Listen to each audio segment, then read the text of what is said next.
नमस्कार शेतकरी मित्रांनो, काल PM किसान सन्मान निधीचा 18वा हप्ता काही शेतकऱ्यांच्या खात्यावर जमा झालेला आहे, तर काही शेतकऱ्यांच्या खात्यावर पेंडिंग दाखवत आहे। तर काही शेतकऱ्यांना नमो शेतकरी सन्मान निधीचा हा 5वा हप्ता आलेला नाही, पण काही शेतकऱ्यांच्या खात्यामध्ये पैसे जमा झाल्याचे मेसेज देखील शेतकऱ्यांनी पाठवलेले आहे। तर शेतकरी मित्रांनो, आपण बघू शकता इथं नमो सन्मानानं PM किसानचे दोन्ही हप्त्याचे 4,000 काल सायंकाळी माझ्या खात्यावर जमा झाले। गरज असताना मोदी साहेबांनी पाठवले, धन्यवाद। असं का शेतकऱ्यांची कमेंट आहे। त्यासोबतच नमोचा एकही हप्ता आलेला नाही, PMचे आले, नमोचा थांबून आहे। तर त्यासाठी कोणतं काम करावं लागतं ते गेलं की आपण बघूया। त्यासोबतच PM किसानचे पैसे आले, पण नमो किसानचे पैसे हे पेंडिंग आहे, तर काय करावं लागेल? तर त्यासोबतच आता नमोचा हप्ता आलेला नाही, काय करावे?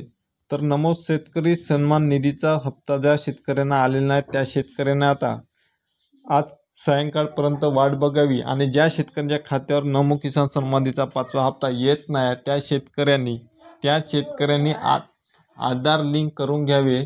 आधार लिंक केल्यानंतर KYC ज्या शेतकऱ्यांची झालेली नाही, त्या शेतकऱ्यांनी KYC करून घ्यावी, जेणेकरून त्याचा 5वा हप्ता, 4था हप्ता, 30वा हप्ता हा रखडलेला काही शेतकऱ्यांचा PM किसान सन्मान निधीचा 17वा हप्ता देखील रखडला गेलेला आहे। त्यामुळे ज्या शेतकऱ्यांना आता PM किसान सन्मान निधीचा 18वा हप्ता आलेला आहे, त्या शेतकऱ्यांना आज सायंकाळपर्यंत 5 वाजेपर्यंत दुपारपर्यंत त्यांच्या खात्यावर नमो शेतकरी सन्मान निधीचा हप्ता हा 5वा हप्ता वितरित केला जाणार आहे।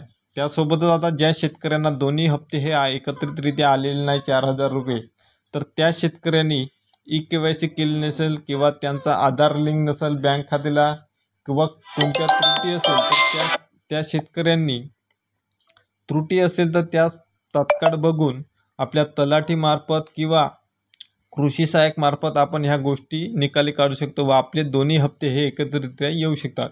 त्यासाठी कृषी सहाय्यक व तलाठी कार्यालयाशी संपर्क साधा, जेणेकरून आपल्याला महत्त्वपूर्ण दोन्ही हप्त्याचे 2,000 रुपये 4,000 रुपये जमा होईल। धन्यवाद।